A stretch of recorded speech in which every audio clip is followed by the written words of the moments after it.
Hello, ఇక్కడ మనం మహారాష్ట్ర దగ్గర పోచంపల్లి నుంచి వెళ్ళి రవి రైతు గారు ఉన్నారు. వారు వాళ్ళ మిర్చి తోటకి అప్సైటీ వాడుతున్నారు. అప్సైటీ వలన దాని లాభాలు, దానికి ఉన్న తేడా, అసలు అతను ఏం గమనించండి అనేది అతని మాటల్లోనే మనం విన్నాం. రవి గారు చెప్పండి, మీరు అప్సైటీ ఎప్పటి నుంచి వాడుతున్నారు? ఒక 2 months అవుతుందన్న మనకిచ్చి. 2 months అవుతుంది. మీరు ఎట్లా స్ప్రేయింగ్లో వాడారా లేకపోతే అడుగు మందులో వాడారా? పొలానికి అడుగులో వాడినా, దీనికి మాత్రం మిర్చికి స్ప్రేలో వాడినా. మనకి ఎప్పుడైనా రిజల్ట్ లాగా కొంచెం మారింది.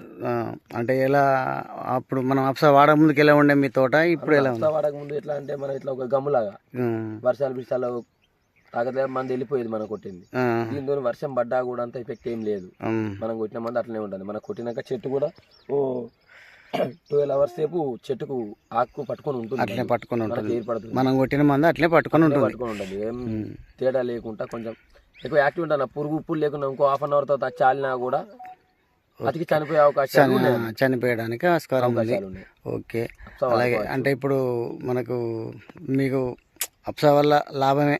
అవునన్నా, రైతులు ఎవరైనా వాడుకోవచ్చు. ప్లస్ అంటే ఇప్పుడు మీకు ఒక కాపు దాదాపుగా వచ్చినట్టేనా? వచ్చిందన్న. ఏమన్నా చూడొచ్చా? చూడొచ్చన్నా. మనకి దగ్గర లోపల కడపండి ఏర్పడుతూ ఉంటుంది, చూసుకోవచ్చు. ఇటు పట్టుకున్నా మనకు డైరెక్ట్ లైవ్లో ఏర్పడుతుంది. ఏం లేకుండా వాడుకోవాలి. రవి గారు పోచంపల్లి నుంచి వెళ్ళి వారి మిర్చి తోట ఎలా ఉందో వారి మాటల్లో చెప్పారు అన్న. అది కూడా మనది ఒకసారి అది కూడా చూడాలి.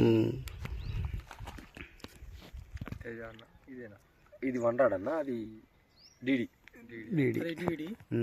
2 తోటలు ఉన్నాయి, రెండింటికి వాడుతున్నాను. రెండింటికి వాడుతున్నారు వారి డిడియా.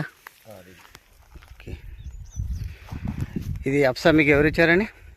ఈ సార్ వాళ్ళు ఇచ్చారు, కుమార్ సార్ వాళ్ళు ఇచ్చారా? సారు, మన విఠల్ సార్ వాళ్ళు. ఓకే ఓకే, కాంటాక్ట్ అయ్యారు. సరే వాడదాం అని చెప్పి వాడినాం. వాడండి, రిజల్ట్ కనిపించింది. నెక్స్ట్ కూడా వాడడానికి ఉన్నవి వాడండి. మీతో పాటు పక్క రైతులకు కూడా చెప్పండి, వాళ్ళకు కూడా ఎంతో కొంత పెట్టుబడి తగ్గించి దిగుబడి పెంచే ప్రయత్నం అయితే చేయండి. మీరు అలాగే చేసుకోవాలి, వాళ్ళకు కూడా అదే చేయండి. Okay, thank you.